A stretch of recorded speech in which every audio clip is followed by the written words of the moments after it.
Olá, seja muito bem-vindo a mais um Doutor Pode. Aqui é o podcast onde o doutor sempre pode falar. Ele pode falar o que ele quiser. Recebendo aqui, ao meu lado esquerdo, o doutor Manuel, nosso parceiro aqui já do Doutor Pode. E recebendo também quem? Hoje a gente vai ter o prazer, né, Dudu? A honra de receber o doutor Rafael Francisco. Ele é um médico nefrologista, mas eu vou deixar que ele se apresente. Claro. Conte um pouquinho a história dele, a formação dele, para as pessoas conhecerem. Prazer, viu, Rafa? Prazer é todo meu. Primeiramente, queria agradecer o convite. É uma honra estar aqui, batendo esse papo com vocês.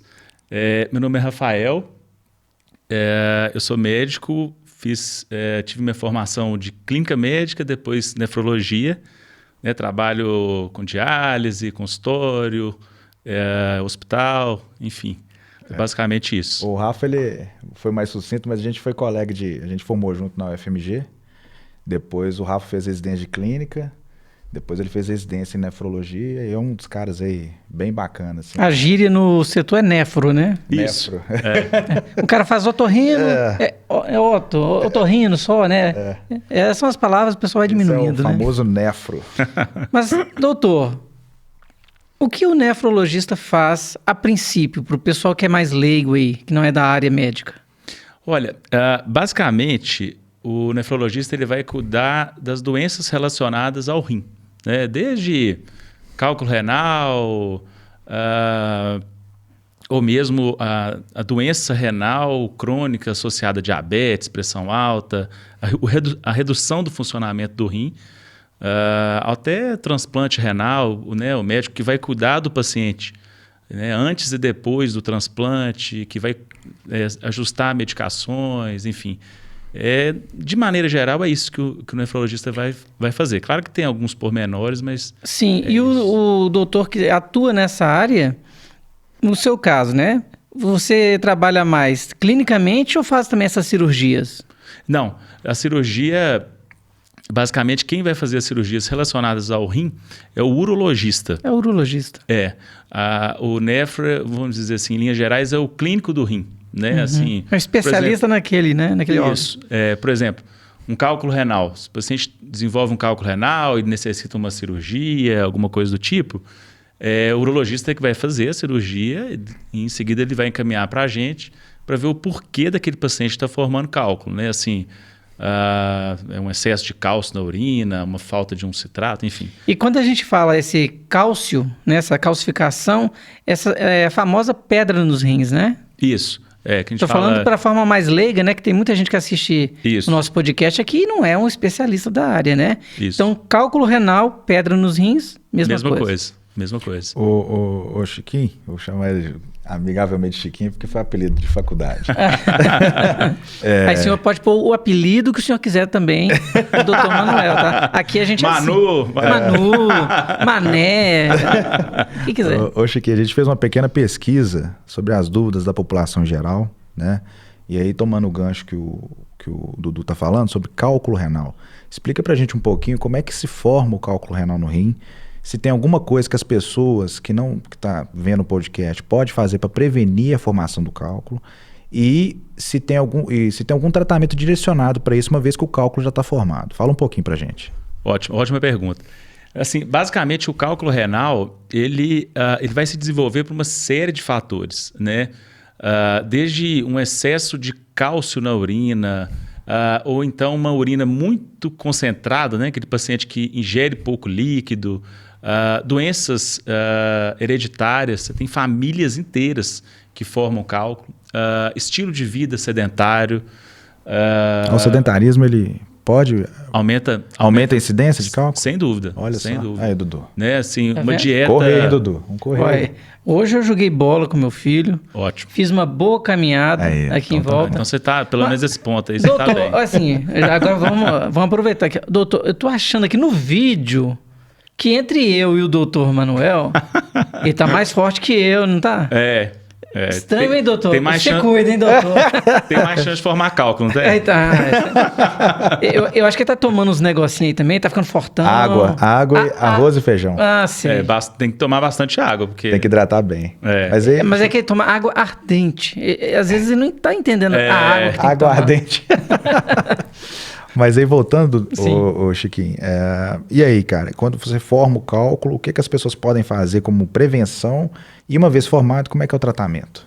Olha, uma vez formado, vai depender de como é esse cálculo, né, o tamanho dele, onde que ele está. Porque muitas das vezes, inicialmente, você tem que fazer a remoção cirúrgica. Beleza, resolveu essa questão, aí você vai, normalmente você tem que ir no nefrologista para investigar se tem alguma doença relacionada, fazer um exame, a gente chama de urina 24 horas, é um exame chato de fazer. Que tem que ir fazendo... Coletar o xixi do dia durante o dia inteiro. E nesse exame nós vamos ver como que está o cálcio na urina, como que está o citrato, o sódio, enfim, todos os elementos que estão envolvidos na formação desse cálculo.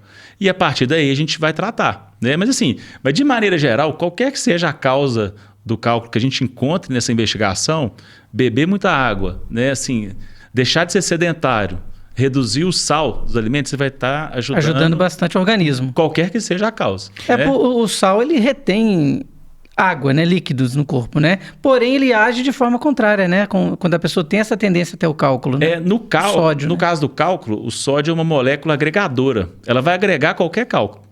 Qualquer elemento ali que vai ser formador do cálculo. Vai aglutinar, né? Ela vai aglutinar. Então, você tem que diminuir o máximo possível a quantidade de sódio na sua urina. Que aí, esse sódio da urina está vindo da dieta, não tem jeito.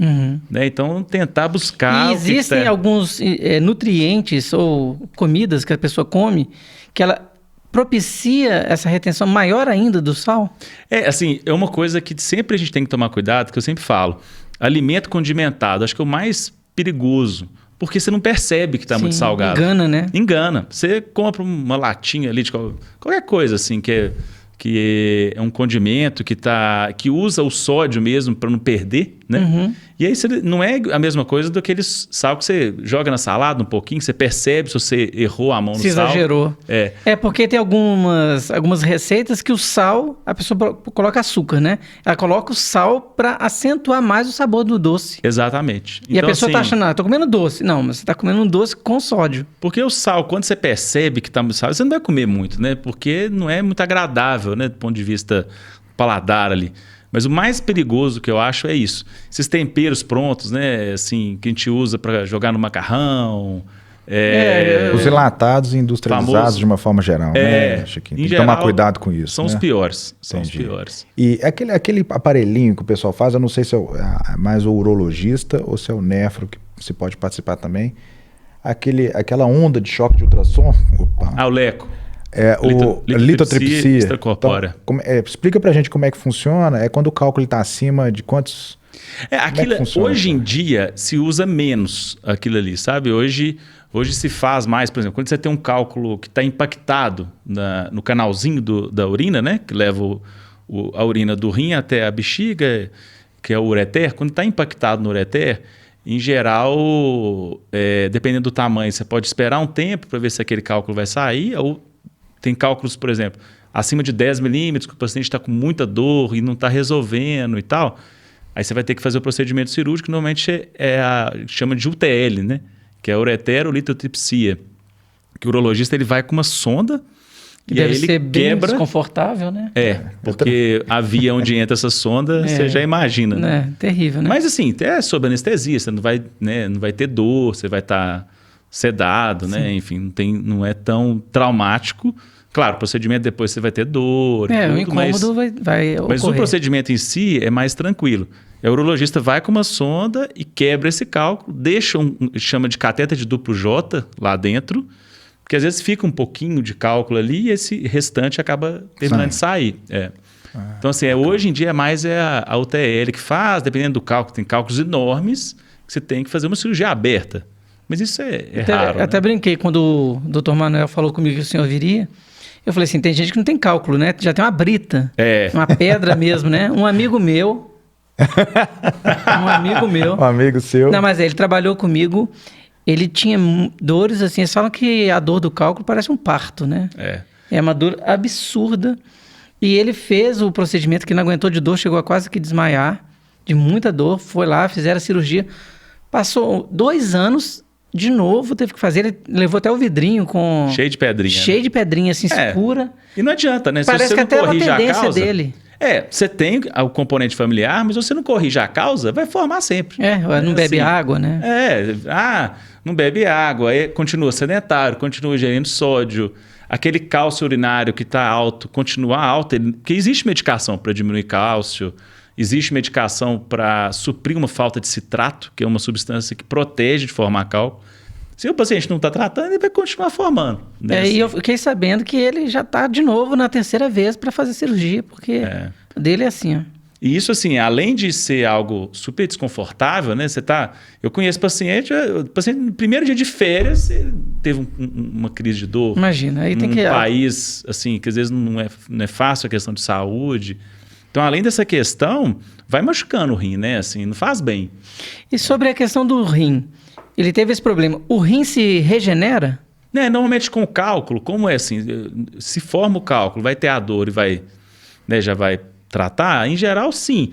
Mas acontece. Mas vai ficando algumas cicatrizes no rim, né? É exatamente isso. Cicatriz no rim. O paciente com múltiplos cálculos, com múltiplas intervenções, ele vai ter cicatriz. Vamos dizer assim, é como se fosse uma estria, né? Vai ficando... Vai uma cicatrizinha fininha. Fibrosa? Sim. E depois, vai expelindo, vai ficando marcas, né? Exatamente. Vai ficando o quê? Mais rígido? Mais rígido e você perde célula saudável, né? Então, isso com o tempo, você vai ter uma função renal diminuída e pode ter problema. A capacidade de filtração, né? Exatamente. Você substitui célula saudável por um tecido amorfo. Morto, né? Que não vai fazer nada, né? Esse rim, ele é esponjoso? A textura. A textura, assim, para o pessoal entender mais ou menos, né? Porque às vezes a pessoa fala, meu rim e tal, mas ela não identifica como que é o rim, né? Isso, é mais esse aspecto mesmo, né? De uma esponja, né? E aí vai ficando duro e que não filtra, né? E a pessoa, desculpa até te cortar, pode falar. O rim, ele pode, assim, a pessoa vive bem com um rim só, por exemplo, ela teve uma perda de um rim. Ela teve que doar, às vezes, para um transplante e tal. Ela consegue ter essa qualidade de vida? Consegue. Assim, até um parênteses que, por exemplo, a gente, dependendo do paciente, você pode até fazer uma doação, né? Intervir. Você tem, às vezes, um parente próximo, um irmão que está fazendo diálise. Se você é saudável, claro que você vai fazer uma investigação extensa, né? De comorbidades, exames e tal. Você não vai doar um rim com problema de saúde. Não faz sentido. Mas você pode até doar, porque, teoricamente, com um rim só você consegue viver super bem.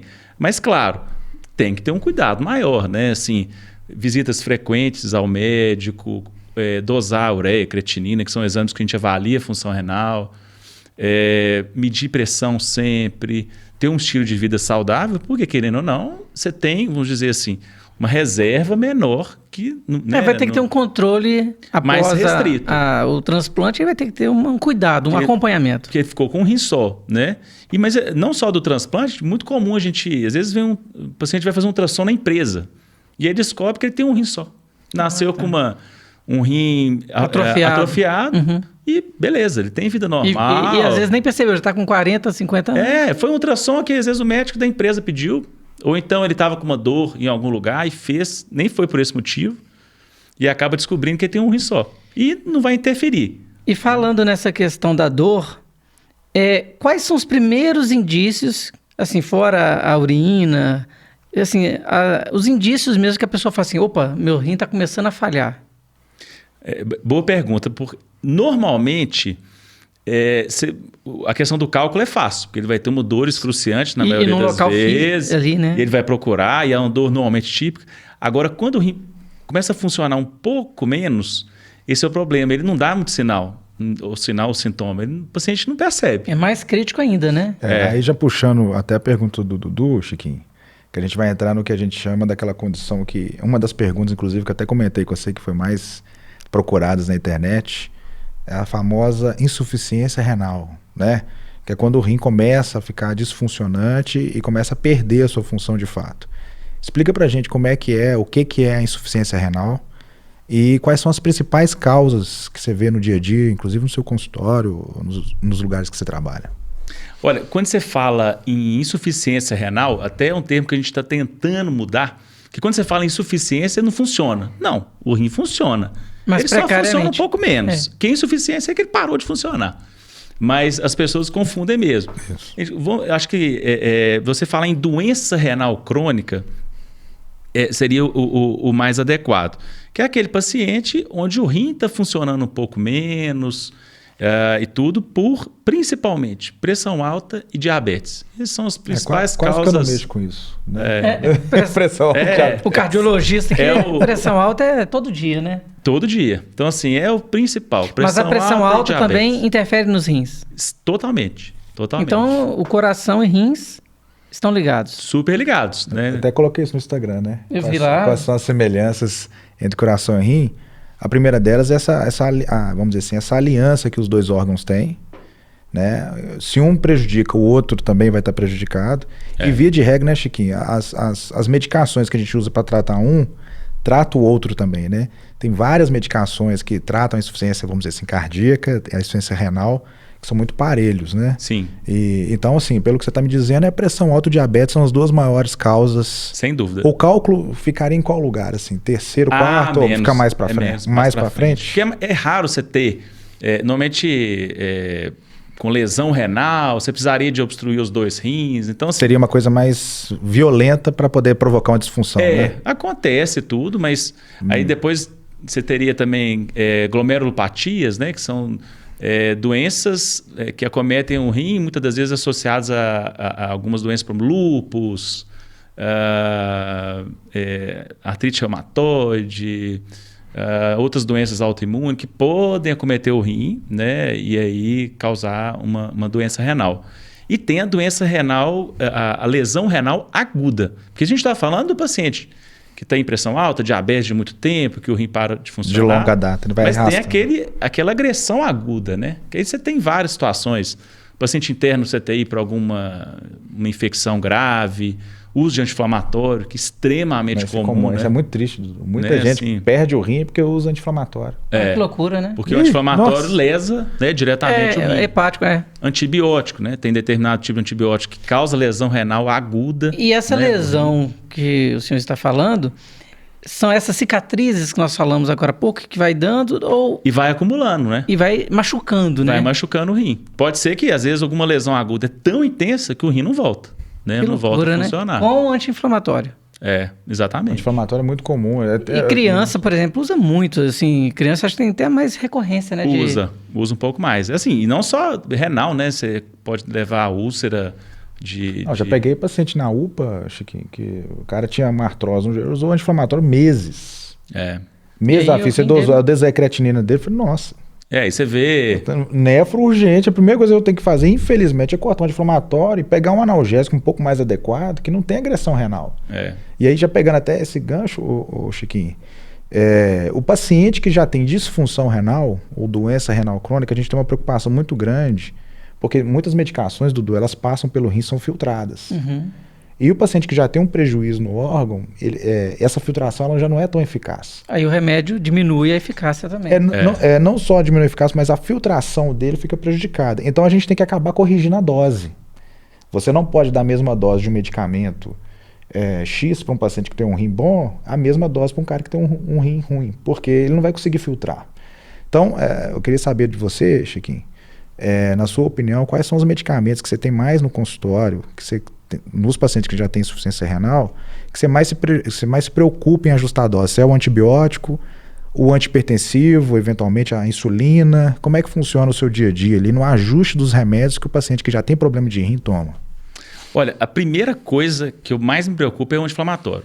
Vamos parar de tomar. Se a senhora usa, vamos parar de tomar para ontem, né? Assim.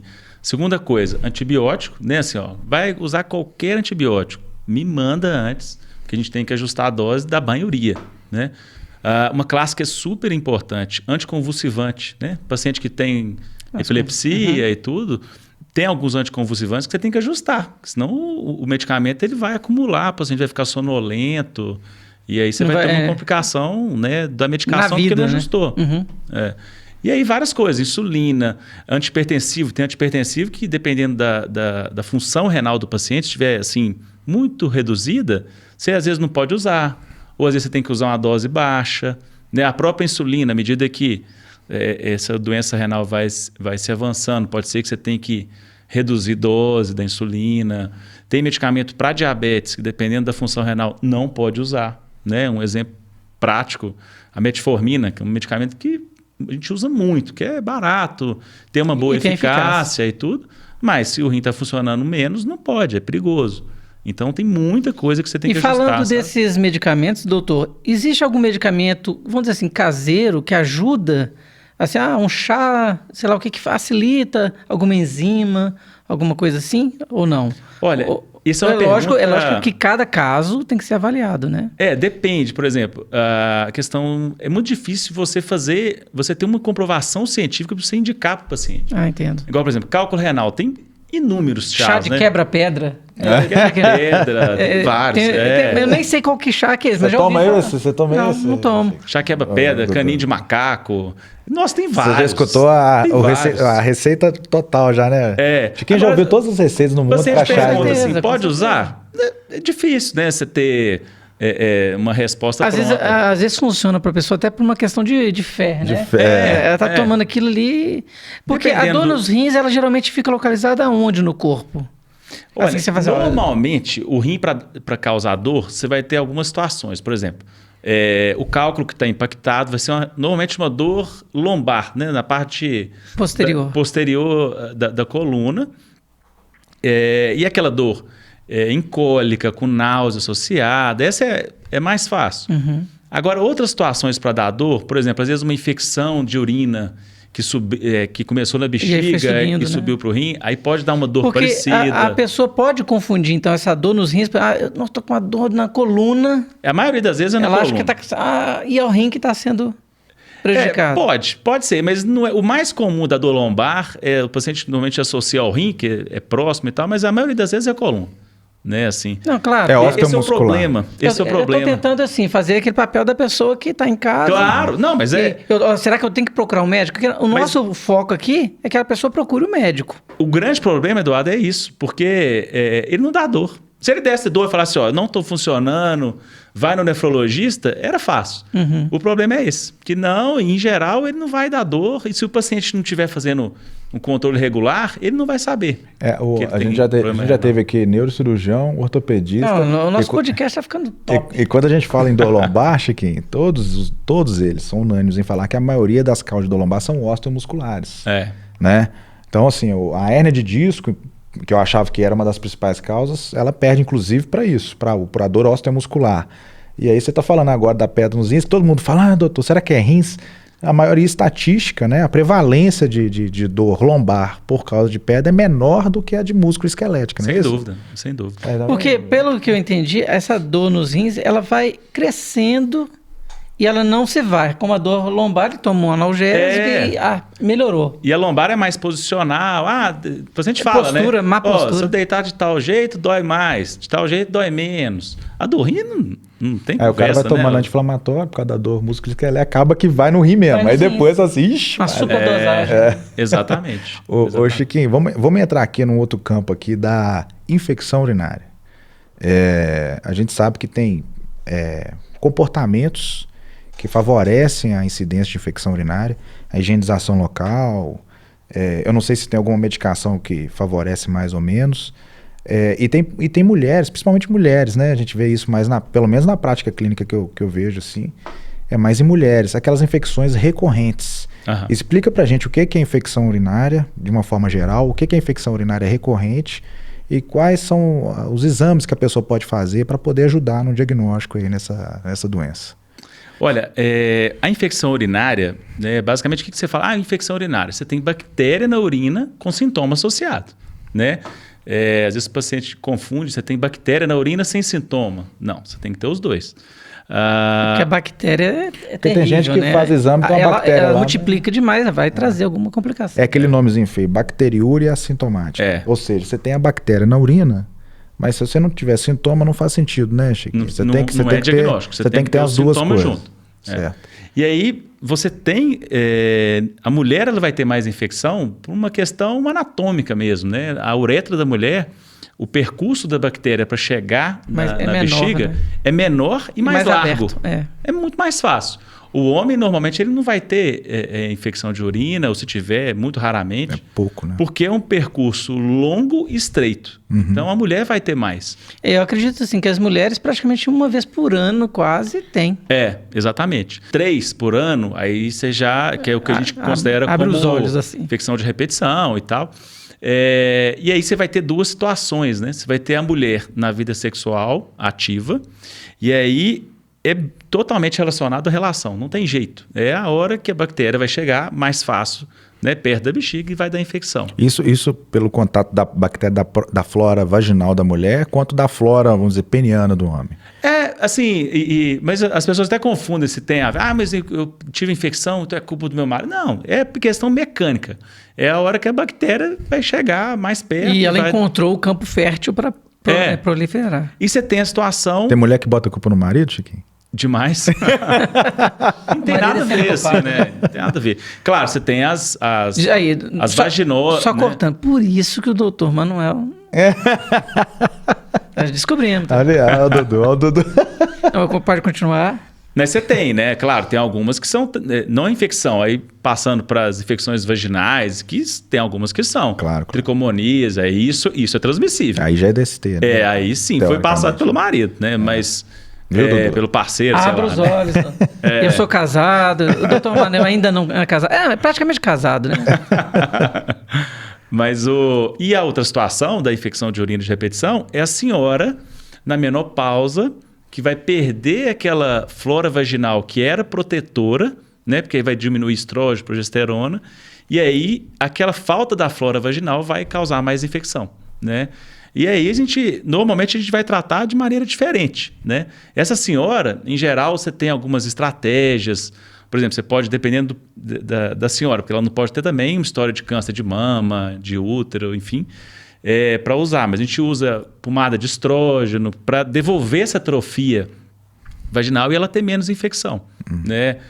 Aumentar a hidratação, não ficar segurando xixi, determinado tipo de roupa íntima que vai dar muita umidade, é bom evitar, né? Tem algumas estratégias, né? Então, para mulher idosa, desculpa, Dudu, o estrógeno, ele entra como uma forma protetora. Então, ela aumenta a flora vaginal que protege contra as bactérias patogênicas, vamos colocar dessa forma. Exatamente. Tem outras estratégias. Já a mulher mais jovem, como ela tem o estrógeno em tese normal, aí o dela é mais hábito de higiene comportamental. Urinar após relação, urinar após relação, comportamento. Isso é uma coisa interessante. Após a relação sexual, o ato de urinar parece que dá uma limpada na cavidade e reduz a chance de infecção, não é isso? Isso. Ingerir mais líquido. Naquela mulher que está tendo muita infecção, né, que passou ali de 3 por ano, a gente pode ter uma estratégia que é super interessante, que a gente usa antibiótico pós-relação. O paciente não é a dose do antibiótico para tratar infecção nem nada, é uma dose para prevenir. Então a mulher está tendo mais de 3, claro que cada paciente a gente tem que ver, às vezes tem outras coisas, você tenta medidas, né, não farmacológicas, não vou dar antibiótico, mas muitas das vezes você tem que usar e resolve, né? Toma depois da relação, pronto. Então, né? para essas mulheres, por exemplo, uma mulher que tem muitos parceiros, ela corre ainda mais risco, talvez. Aumenta a chance de infecção, sem dúvida. Né? Porque ela vai estar tendo contatos, né, com a flora mais contaminada. Né? E se você for pensar, né, Chiquinho, 3 vezes por ano, infecção urinária... É muita coisa, né? Ela ficou quase que assim, né? Porque tem o início... Durante de até 4 em 4 meses. Interfere muito na qualidade de vida, né? Assim, atrapalha muito a vida da mulher. Uma semana sem trabalhar, né? Enfim. Um detalhe: quando a mulher está grávida, aumenta os hormônios e tudo mais. Ela tem mais propensão a ter algum tipo de infecção, assim, nessa questão assim, dos rins ou não? Até por essa bomba hormonal que ela tem, ela fica mais protegida? Pode. Ela pode ter mais infecção, mas aí é um problema sério, né? Você tem que estar muito de olho, porque, por exemplo, se tiver bactéria na urina de uma grávida, você não precisa esperar sintoma, não. Você tem que tratar, né? Assim, que é o que a gente falou de bacteriúria sintomática, é das situações que você tem que tratar. né? Você não espera ela dar infecção, porque pode, se você espera, né, Vai só agravar. ela ter sintoma, pode agravar e pode dar infecção, né, no feto e aí perder o bebê. Então, assim, é uma situação que a gente fica mais preocupado, sabe? E a questão, até voltando um pouco, a urina da mulher, no caso, ela fica o quê? Mas é como se tivesse partículas, assim, ela nessa infecção Da gestante? Pode ser que sim. Pode ser que seja mais perceptível. Mas esse é o problema, né? Que às vezes não dá sintoma, tá com bactéria.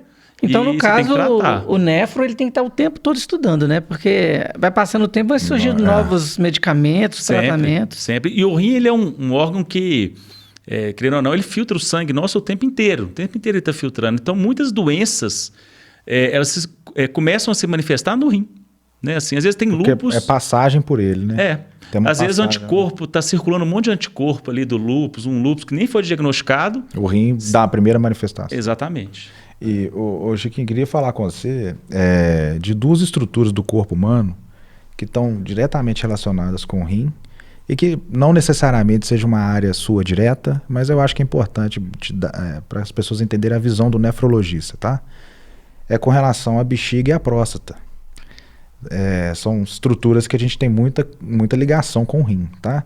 Principalmente no homem, a questão da próstata, porque quando a gente sabe que quando a próstata aumenta de tamanho, que a gente chama de hiperplasia, ela dificulta a saída da urina ali, o rim, às vezes, a jusante acaba, vamos dizer assim, sofrendo por causa disso.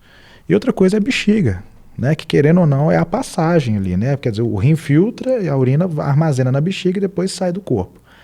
Então, queria que você falasse um pouquinho quais são as doenças dos dois órgãos que você vê mais na prática clínica, que você costuma ver, câncer de bexiga ou alguma outra alteração, e a questão da próstata, tá?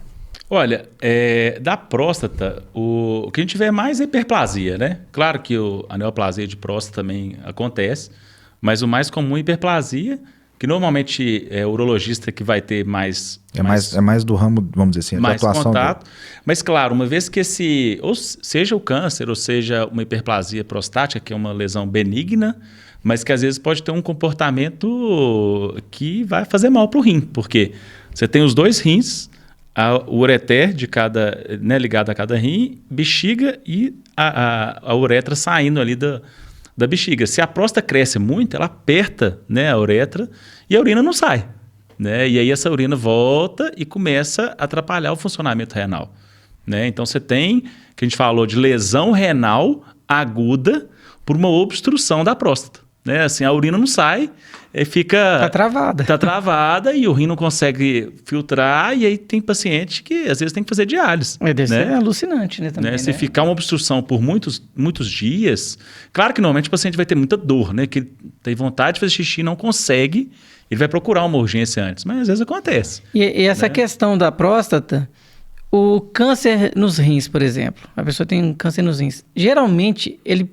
dá metástase lá para a próstata também? Ou não é tão... Pode dar. É um comportamento muito o câncer é difícil, variável, né? Ele pode dar, às vezes, sangue na urina, né? Assim, sempre a gente recebe, às vezes, paciente com sangue na urina. Primeira coisa, vamos fazer um exame de imagem, né? Ver como que tá. Bexiga, a mesma coisa, pode dar sangue na urina. Então, isso. O exame, geralmente, que é feito é o quê? Qual exame que é feito para saber? Depende, assim, normalmente a gente pode fazer tomografia ou uma ressonância, que eles vão dar maiores detalhes, sabe, do problema. Pegando o gancho da tomografia, Chiquinho, aquele velho embate que a gente vê na medicina, tá? É os pacientes que vão fazer exame que usa contraste. Uhum. Eu já escutei de tudo, que faz mal, que não faz mal. Na sua visão de nefrologista, claro que às vezes o paciente precisa de usar o contraste para evidenciar, às vezes, alguma lesão, alguma coisa assim. Fala pra gente aí qual que é o risco potencial do contraste, se isso existe mesmo, se não pode usar de forma alguma, ou se tem algum tipo de prevenção. O pessoal usava muito a N-acetilcisteína, que é um remedinho, que depois viu que isso não tinha comprovação. Como é que está atualmente a questão do contraste pro rim? Olha, o contraste da tomografia, que é o contraste iodado, ele tem um risco de causar lesão renal. Né? Então é verdade. Isso não tem dúvida. Só que depende muito da situação, né? Você tem um paciente, às vezes, com uma função renal boa, tranquila, você vai, às vezes, fazer com maior tranquilidade, né? Agora, aquele paciente que já tem uma alteração de função renal, Tem, assim, já teve história de, né, fazer lesão renal por contraste. Às vezes você vai pensar, será que vale a pena fazer esse contraste? Ele vai elucidar alguma coisa que você está precisando de ver ali naquela tomografia. Então, às vezes dá para você trocar para ressonância, que o contraste da ressonância... Hoje em dia você tem alguns contrastes que são mais seguros, né? Eu falo do ponto de vista da ressonância. Então, depende, mas que pode fazer mal, pode.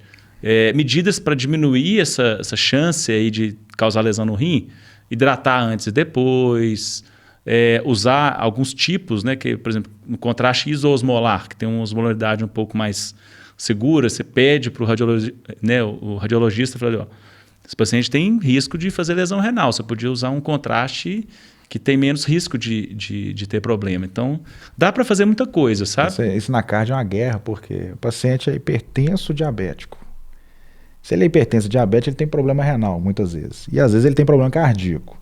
Então o paciente chega com uma dor típica, a gente tem que fazer um cateterismo. Não tem jeito, A gente fica assim, meu Deus do céu. E o cara tá com aquela creatinina ali tocada, que a gente fala, né? Assim, borderline. Aumentada, né? Aí você fala assim, meu Deus. Mas aí não tem jeito. Assim, quando é assim, é até mais fácil. Como é que porque, eu vou fazer o negócio? Porque o paciente, a urgência dele é o cateterismo, que tem que salvar aquela coronária. Né? Pode fazer mal? Pode, mas a como é que você não urgência, trata o coração? a urgência. Não tem jeito. E a questão de... Você viu que ele colocou o coração em primeiro lugar. Claro, Mas o paciente tá lá, ele fez isso porque tá na frente do Manel, ele falou assim... Todo solto, fica todo solto. Dando crédito, né? A gente é convidado, né? Mas a questão, doutor, existe uma época do ano que essas dores, assim, o cálculo renal acontece mais, pedra nos rins, é verão, é inverno, que a pessoa às vezes toma menos água. Lá no consultório o senhor consegue identificar, tá chegando o inverno... É sazonal? A pessoa vai beber menos água. Tem uma certa... Boa pergunta, eu não tinha pensado. É uma certa sazonalidade, assim. Mas, assim, você tem algumas descrições interessantes, né? Por exemplo, você tem descrição de soldado americano chegando naquelas missões ali no Iraque. No fronte de batalha. E aí, naquele calor intenso, aí as pedras que já estavam formadas se deslocam, né? Deslocam e dá cólica. Tem até descrito assim. O cara é bravo, né? Ele tá lá para tirar sentindo dor. É tiro, não, é cólica. É cólica. Tem essas descrições, sabe? A desidratação, ela acentua a formação ou não tem nenhuma relação com isso? Ela acentua, mas eu falo assim, não de forma assim tão aguda, né? Nesse caso, eles já tinham o cálculo que estava lá parado, guardado em estoque. E aí desceu. Foi um esforço grande, com calor intenso e tudo, acabou descendo. Mas no médio prazo, sem dúvida. Porque você imagina, você pegar um copo igual esse aqui e colocar uma colher de sal, ela vai depositar. Se você pegar uma garrafa de 2 litros, ela vai se diluir e não vai depositar. Então é mais ou menos o mesmo raciocínio, né? Então, assim, se você está fazendo. Né? Se você está ficando desidratado, está bebendo pouca água, sua urina está aquela urina amarela, concentrada, vai formar cálculo. Você tem que. O que a gente fala é água de rocha, é xixi clarinho, límpido, para não formar cálculo.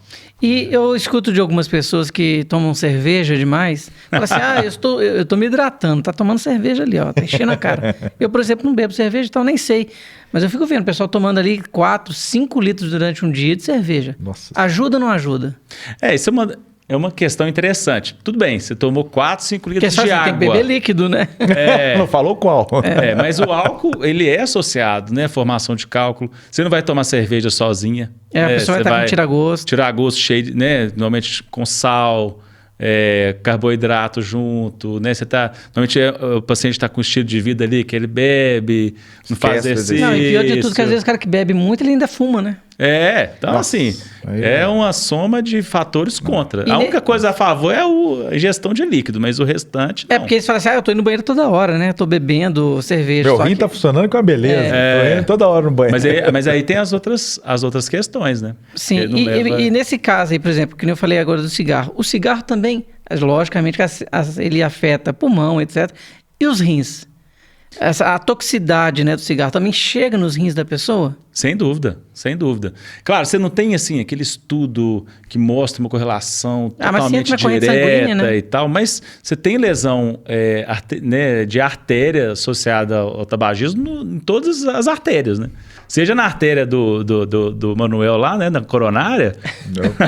Quem já te ajudou?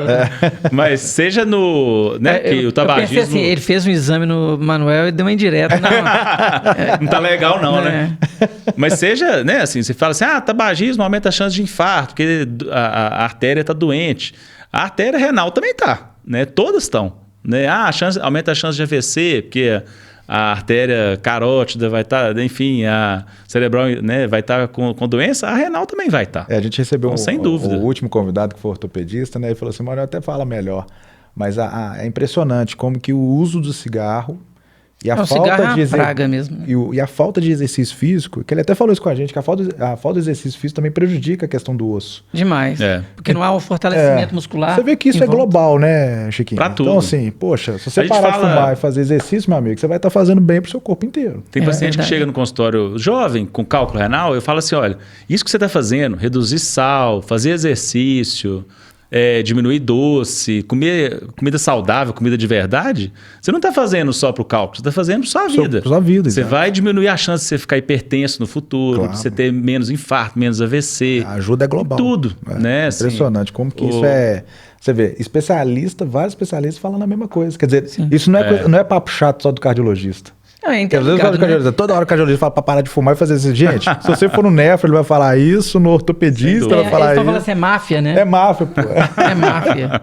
Ô, Chiquinho, vamos falar agora de uma parte assim que eu considero... Claro, eu fiz residência de cardiologia no Hospital Evangélico e a diálise lá é uma muito grande, né? É uma realidade nossa, né? Então, assim, eu lidei com um paciente cardiopata direto que faz hemodiálise, né? Então, entrando nesse assunto que eu acho até meio triste, porque é claro que ajuda, né? Melhora a sobrevida da pessoa, no sentido assim, vai substituir a capacidade do rim. Mas vamos falar um pouco sobre a questão da diálise, né? A gente tem a hemodiálise e a diálise peritoneal, como é que funciona, qual que é a diferença de uma para outra.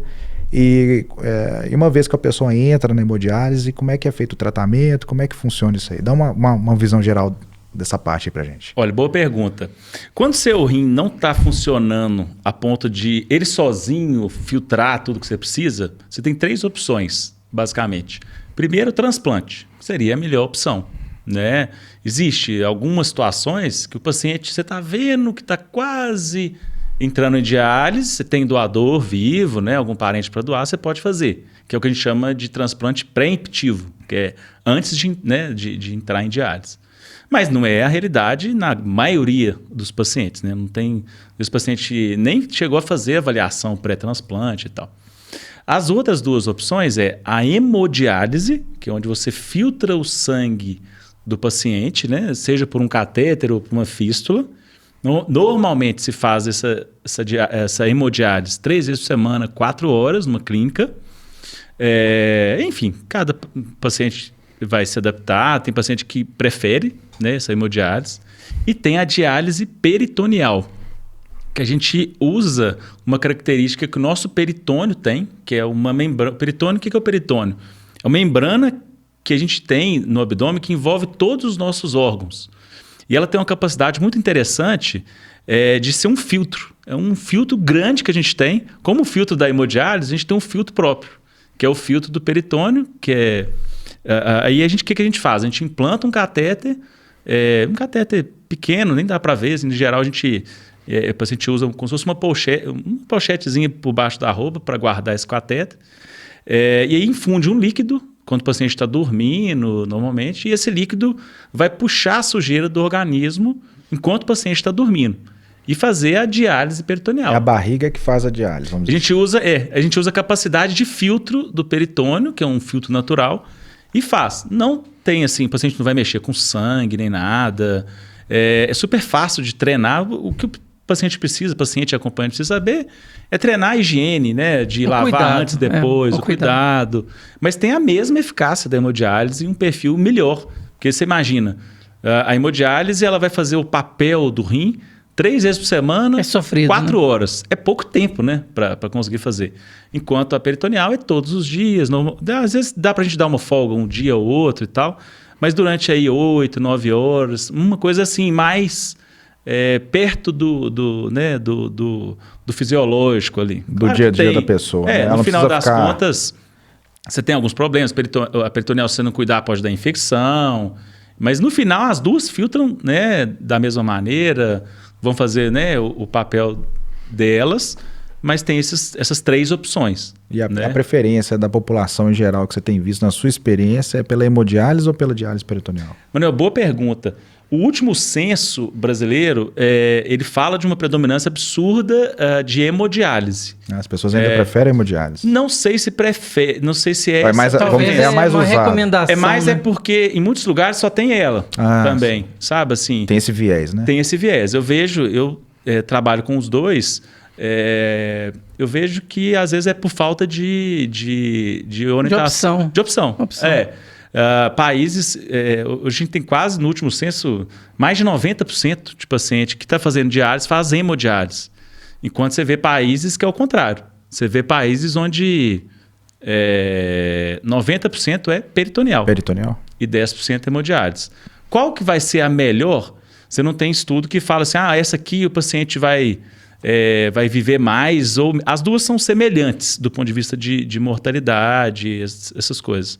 Mas é mais do ponto de vista de independência do seu dia a dia, igual, por exemplo, peritoneal. Às vezes o paciente trabalha durante o dia e ele faz à noite. Né? Ele viaja, ele leva para o hotel a máquina para fazer. Sim. Ele vai ter uma independência muito maior que às vezes a hemodiálise ele vai ter que ficar preso. Confinado lá. E às vezes ele pode viajar só para a cidade que tem clínica, porque ele não pode levar a máquina se tiver uma crise também, né? Se tiver uma crise de luz, de água, sei lá, qualquer coisa e tal. E essa maquininha da peritoneal, ela é adquirida, o SUS fornece ou o paciente tem que comprar, adquirir? Não, o SUS fornece. Tudo é dado para ele. Não compra nada. Tudo por conta. O convênio também, quando faz pelo convênio, o convênio gasto fornece. dele é com medicação, vamos colocar assim. Mesmo assim, às vezes o SUS fornece. Mas até que assim, as bolsas, os insumos em geral... Ele ganha de Às vezes insumo, por exemplo, insumo para fazer curativo e tal, ele vai ter que comprar, não tem jeito. Mas muito posto de saúde também fornece. Sim. Mas as bolsas, as máquinas, tudo é SUS. O SUS fornece e quando é convênio também fornece. E é bem interessante, assim, sabe? Eu acho uma opção de terapia muito legal, assim, que o paciente faz na casa dele. Mas, assim, cada paciente também... Tem paciente que fala assim, eu não quero saber de eu fazer o tratamento, eu vou lá na clínica resolvo a minha vida e pronto. Tá errado também, não. É uma opção dele. São opções também. Ou então ele teve uma experiência ruim, sei lá, o primo dele fez peritoneal, não deu certo, ele não quer repetir. Então, assim, mas a gente tem muita opção, né? Quando a gente fala assim, nós vamos ter que fazer diálise. O paciente, acabou a minha vida. Não, você tem... Claro, não... Você vai ter que se adaptar. Vai ter que se adaptar. Se você puder escolher, o ideal era não fazer, mas como tem aquela... né, tem a necessidade de se fazer, hoje evoluiu muito, né? As máquinas de hemodiálise também são muito modernas. Você programa ali, o paciente precisa tirar um pouco de líquido, tira muito próximo do que você programou... Né, o que tinha de antigamente, falar assim, a pessoa faz diálise, pegou hepatite, isso é coisa de muito passado, vamos colocar assim, né? A minha mãe teve que fazer num parto dela, né, uma transfusão de sangue e ela pegou hepatite, porque há 40 anos atrás... Não se testava, né, nos bancos de sangue, né? Aí você vê assim, que loucura, né? A pessoa... Hoje a agência transfusional ela é muito mais criteriosa, o pessoal da hematologia, né? Sim. Hoje tem um arsenal de diagnóstico, absurdo, hoje é bem melhor. E na hemodiálise mesmo, cada paciente tem sua máquina, tem seu filtro, seu ponto de água, não tem assim... o risco de contaminação é muito ínfimo. Muito. A gente viu lá puxando de novo pro evangélico, né, minha saudosa casa, uma incidência muito grande de infecção, tanto de fístula na hemodiálise, muitos pacientes com endocardite, de uso de catéter, né? Por causa de uso de catéter. Eu queria saber de você, Chiquinho, quais são as complicações infecciosas mais comuns em quem faz diálise, tanto peritoneal quanto a hemodiálise? Peritoneal, peritonite, né? Ou então infecção do túnel, né? Mas a gente falar a verdade, assim, o paciente que faz certinho, que está bem treinado, que é cuidadoso. É muito difícil, muito difícil. Eu tenho paciente com 5 anos de peritonite, nunca teve uma peritonite, nada, 0. 5 anos. Mas a família é super cuidadosa. É criterioso, né? Faz tudo certinho e tal. Da hemo, o principal é o catéter, né? O catéter é um foco de infecção muito grande. O paciente entra em hemodiálise com catéter, a gente fica correndo para tentar fazer uma fístula, porque é muito mais difícil você ter infecção de fístula do que de catéter, né? Além de fazer uma diálise muito melhor pela fístula do que pelo catéter. E as complicações de infecção, né? endocardite, espondilodicite, que é uma infecção, coisa maluca. A bactéria ela vai andando e infecciona uma vértebra. Que loucura. Loucura.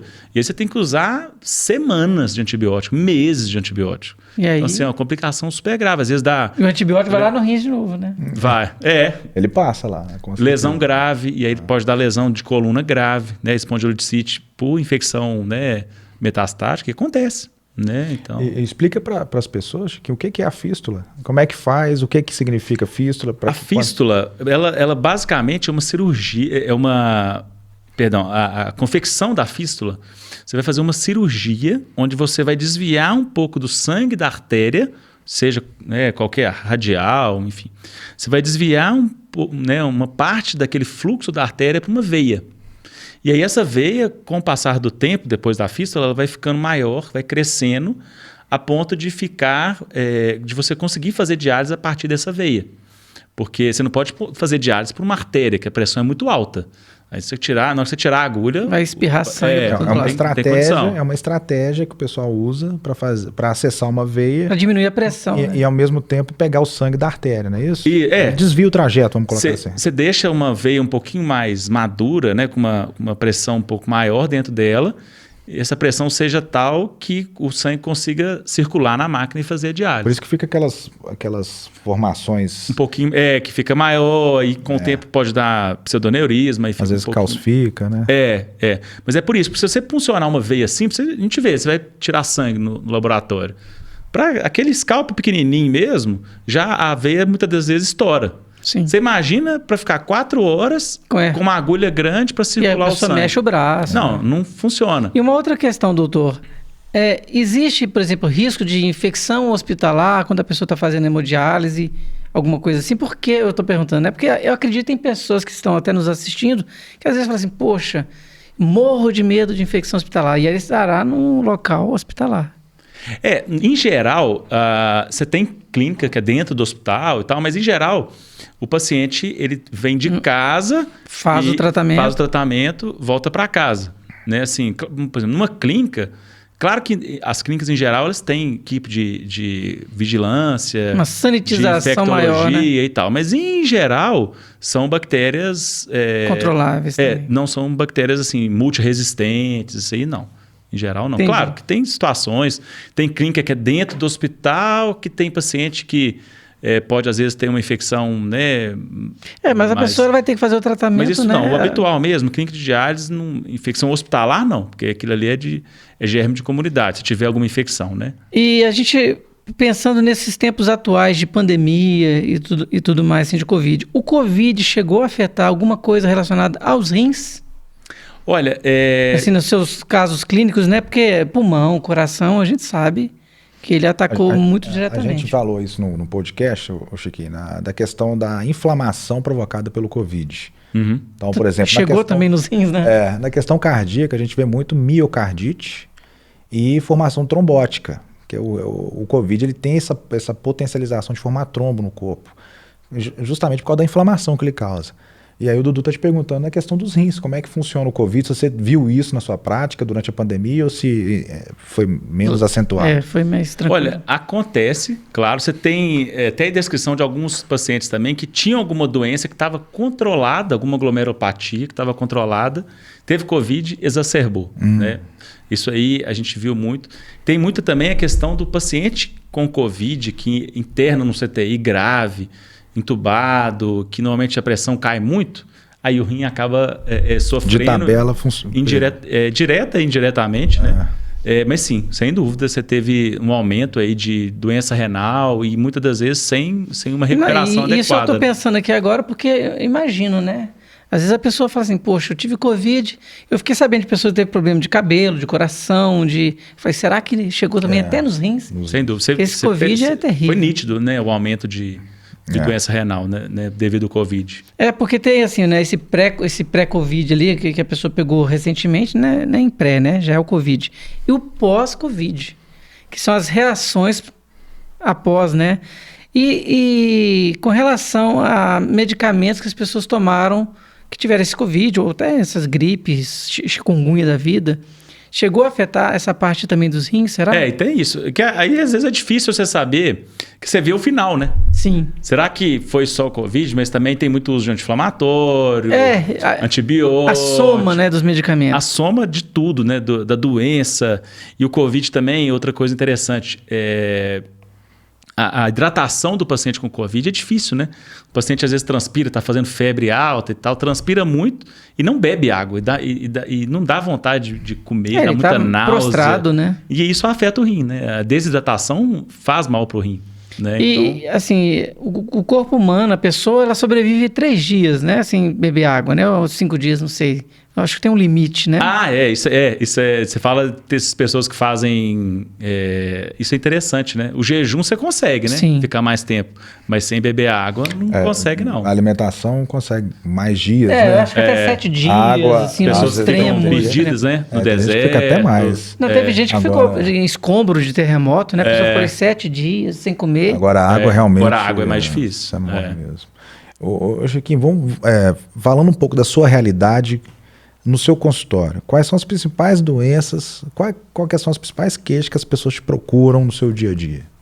Olha, a cálculo, né, para investigar o porquê da formação de cálculo, doença renal crônica. Né, assim, então, cálculo e doença renal crônica. Você falou que insuficiência renal já não é tão adequada. A insuficiência é mais assim, mais aquela fase da doença renal, fase mais terminal, assim, que está funcionando muito pouco, está precisando de diálise e tal, né?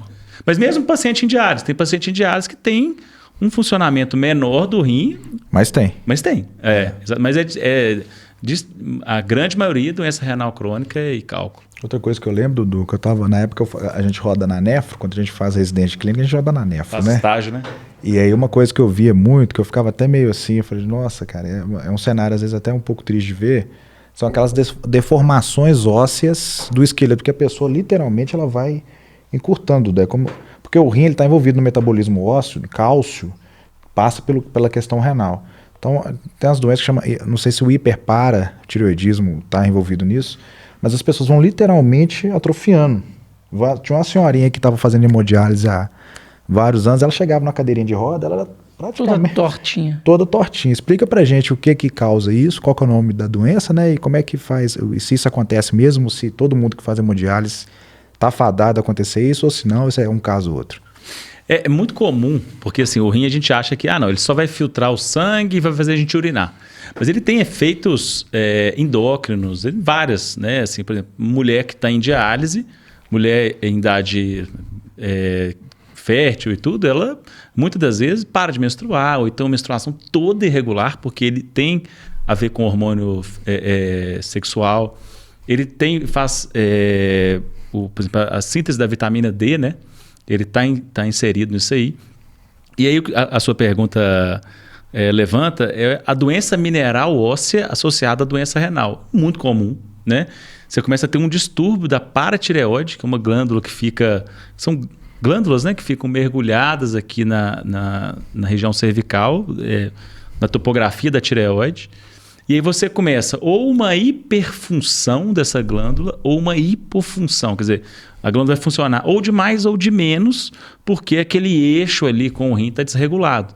Então você pode ter fraturas ósseas assim, muito importantes, distúrbio de cálcio, de fósforo, igual você falou, as deformidades, né? Principalmente, não só o adulto você vê muita deformidade, mas as crianças, né? As crianças com doença renal crônica, né? Muito precoce, aí você consegue perceber isso muito fácil, né? Criança que, por exemplo, começou a fazer diálise com 5 anos de idade. E aí, na hora que você está formando... Aí dá um dó, né? Porque é criança... Aí você consegue perceber bem, assim, né, essas deformidades, porque... Quer dizer, a hora que você está tendo a formação óssea, o crescimento e tudo, você está com um distúrbio nesse eixo ali, né? De cálcio, fósforo, vitamina D, paratormônio. Então aí você consegue perceber bem... O hormônio do crescimento também, né? Que expande tudo na criança. Igual o Chiquinho falou, né? O rim ele não só filtra e faz urinar. Ele tem uma aplicação hormonal toda no corpo. Se você tem um desarranjo do rim... Você tem um desarranjo hormonal e aí as várias funções do corpo metabólico são prejudicadas, né? Exatamente. A gente tem as chamadas fraturas patológicas, que são aquelas fraturas que o paciente não teria se tivesse um rim, vamos colocar assim, usando de não. O cara pisou no chão, quebrou o pé. Tipo assim, o osso tá tão frágil. Teve um cara que tinha doença renal, eu vi um caso desse não sei se foi no Risoleto, Chiquinho, que ele é motoqueiro, trabalhava com entrega.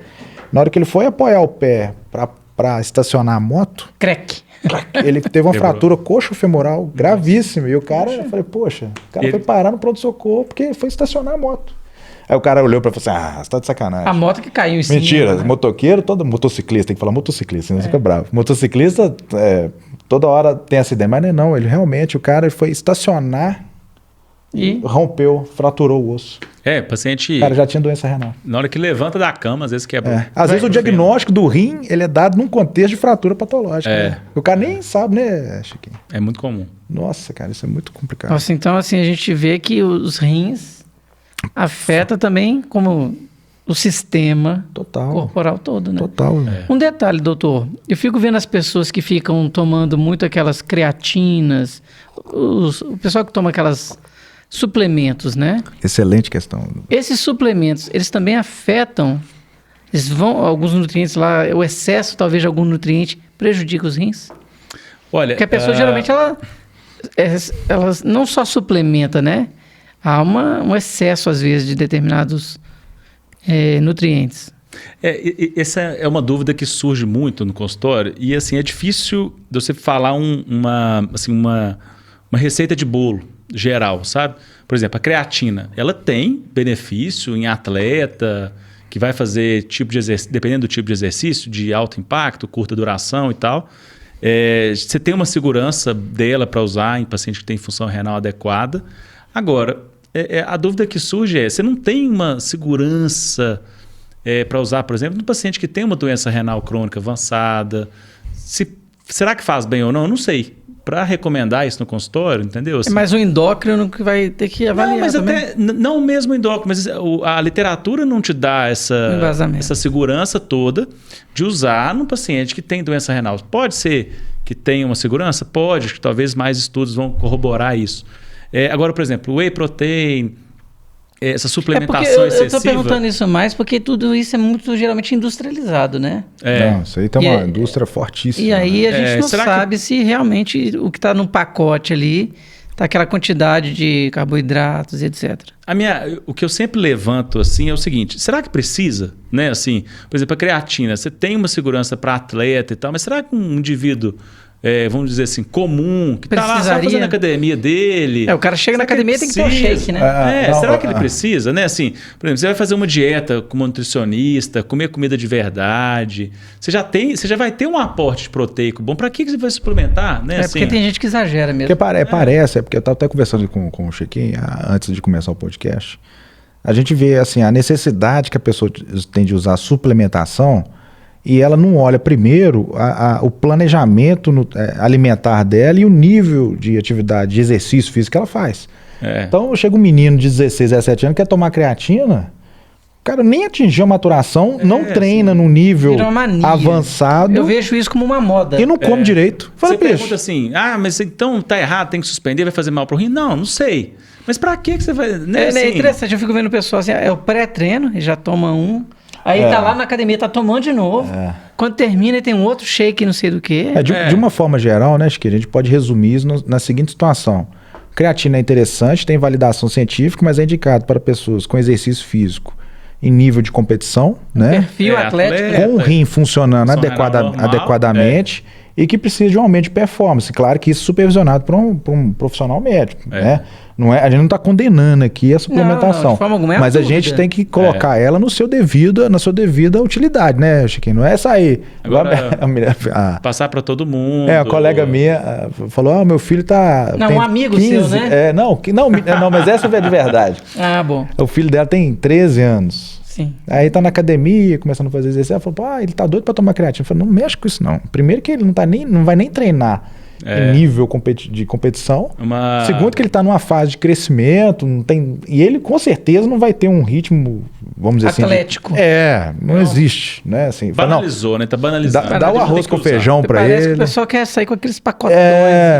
Cara. E assim, você não perguntou, mas e anabolizante, pelo amor de Deus. Ia ser a próxima pergunta.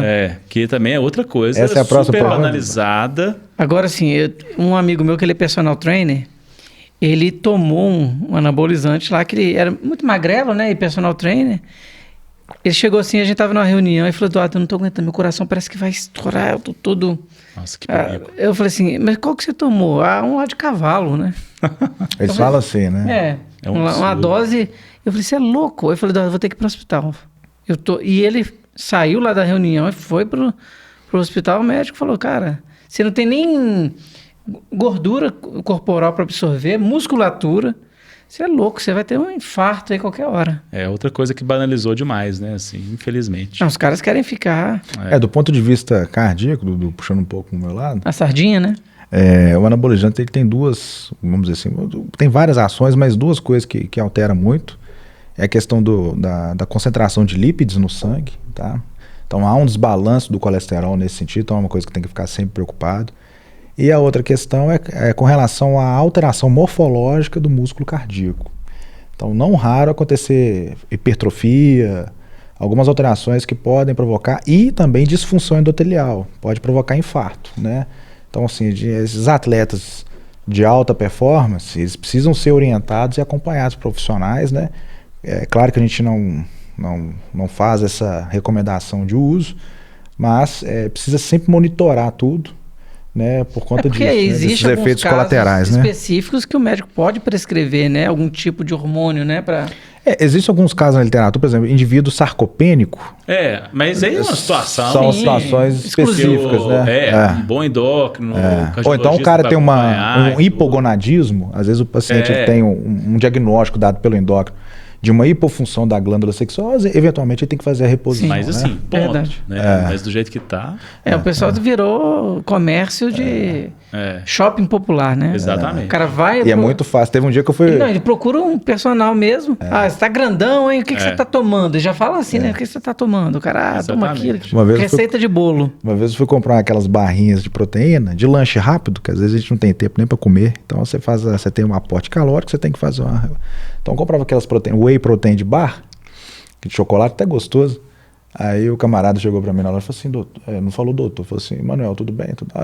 Qualquer coisa você precisar, eu tenho uns esquemas. E ele não sabe que eu sou médico. E eu não falei nada. Bombinhas. Falei, não, cara, obrigado, vou querer só a barrinha. A barrinha mesmo, tá de bom tamanho e tal. E o cara conversando comigo, eu falei assim, ele mal sabe ele, né? Mas é muito... Acabou que eu não falei nada não, viu, Chiquinho? Fiquei quieto. Mas é isso. Vou aproveitar aqui, pessoal, olha, vocês estão vendo aqui, ó, deixa eu ver, deixa eu acerto aqui, ó, tem um aqui, ó, um QR Code que foi colocado aqui para vocês entrarem em contato conosco, tá?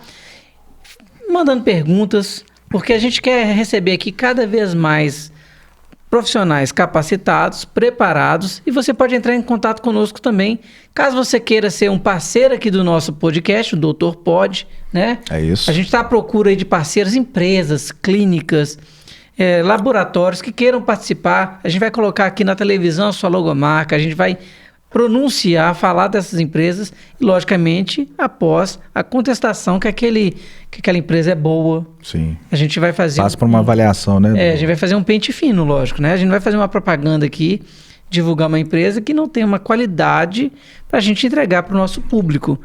Tanto é que a gente faz essa peneira, né, Manuel? Isso. Dos profissionais que vêm aqui.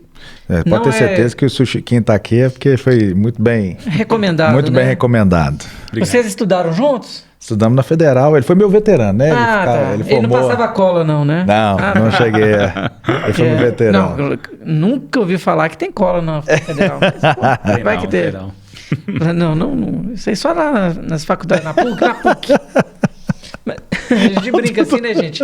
Porque o nosso bate-papo aqui é um bate-papo descontraído mesmo. É um bate-papo para a gente aprender junto com as pessoas, com os profissionais. E é muito importante, porque a gente precisa do feedback. Então, o QR Code está aí, é só apontar a câmera do celular e vocês podem entrar em contato conosco. E aí, doutor Manuel, vamos adentrar ao final do nosso podcast? Considerações finais. Primeiro agradecer novamente o Rafael Francisco, doutor Rafael, nefrologista, excelente. Souza, né? E tem o Souza. Souza, um profissional de excelente formação. A questão renal, uma questão que faz parte do dia a dia. Muitas vezes as pessoas têm muitas dúvidas, né, Chiquinho? E muito bom sua presença aqui. Eu acho que a gente conseguiu contemplar a grande parte das questões que as pessoas têm, de uma forma geral. E aí, finalizar com a sua mensagem final aí para o pessoal que está te vendo aí. Olha, eu queria agradecer o convite. Acho que foi um bate-papo muito legal. Foi muito bom. Acho que foi assim, tranquilo. Acho que o papo fluiu. A gente falou de muita coisa. E muita coisa que a gente acha que os pacientes sabem, a população geral sabe, e não tem nem noção do que é e faz toda a diferença, né? Não, e o doutor mostrou conhecimento, né? Assim, que acho que é o mais importante. Até a gente que é médico de outra área, a gente também não sabe não, Chiquinho. Por isso que é bom aprendendo, né? Mas queria agradecer muito, né? Assim, dizer que estou à disposição aí, se vocês precisarem. Não, nós vamos marcar outros, sem dúvida. Futuramente aí, quando a coisa, né? Deslanchar, aí vai ser muito bom. E aí, pessoal, tá aí, ó, o Instagram do Rafael FF Souza. Aí, ó, tá chique demais, hein? Adicionem. O doutor falou comigo que ele está agora num processo de crescimento do Instagram. Então, olha, segue aí. Chega lá no direct dele, faz aquela perguntinha, mas vai lá também fazer a consulta. O senhor está atendendo hoje em quais locais? Fala os locais que você trabalha, Chiquinho. Eu atendo hoje em 2 lugares. Uma é uma clínica chama Nefroclínicas, clínica onde eu atendo consultório, diálise, uma clínica muito legal, assim. Em Belo Horizonte? Em Belo Horizonte. Onde fica o endereço? Fica na Gonçalves Dias, número 89. Região bem central, né? E atendo, chama Litocentro, é uma clínica especializada em cálculo, né? Ali na Piauí 179. Tá na Savassi. É ótimo lá também, tem assim, uma estrutura bem legal. Tem muitos urologistas, né, também, que, assim, por exemplo, igual a gente falou, né, questão de cálculo, que precisa de fazer alguma cirurgia, lá tem toda a estrutura também. E a pessoa que pode pagar, né, a consulta, ela agiliza muita coisa, né, porque às vezes, dependendo do SUS, o SUS tem uma estrutura muito boa, mas às vezes demora, né, para a pessoa ter... E nessas duas tem muitos convênios também, assim, o SUS realmente... é mais demorado e lá acaba atendendo diversos convênios, nas duas, né? Então é isso, pessoal. Olha aí, vá aí nos comentários aqui no YouTube, pode colocar sua pergunta lá, nós vamos passar para o doutor. Perguntas também do coração. O doutor Manuel é um cara assim, é um cara romântico, ele gosta de mexer com o coração das pessoas, né? Mas ele tá namorando, tá? E a namorada dele é ciumenta. Não sei, outro dia a gente teve que deixar de fazer o podcast aqui, que veio com o olho roxo. Não, foi por causa do treino. Foi no treino, jiu-jitsu. Mas ela treina jiu-jitsu, né? Treina. Nossa senhora, então você não dá uma beira, não. Um olho roxo, jiu-jitsu com cotovelada no olho. Mas ele falou que era um cara de 3 metros de altura. A namorada dele não é tão grande assim. Mas, pessoal, um prazer muito grande ter você aqui conosco até agora. Espero que vocês tenham gostado, né, doutor Manuel? Isso. E contamos aí, olha, clica no curtir, comentários, compartilha, pega o link ali, manda pra galera, manda no grupo do WhatsApp. Não fica falando só de política, de futebol, não, de Copa do Mundo, não. Manda informação que pode mudar a vida daquele seu parente, daquele seu amigo. Você pode ser um canal de mudança na vida da pessoa com um podcast como o nosso. Então, chegamos aqui ao fim do nosso Doutor Pode, porque aqui o doutor... Pode. É isso aí, ele tá virando um apresentador. Um prazer muito grande e nos vemos no próximo. Forte abraço. Valeu.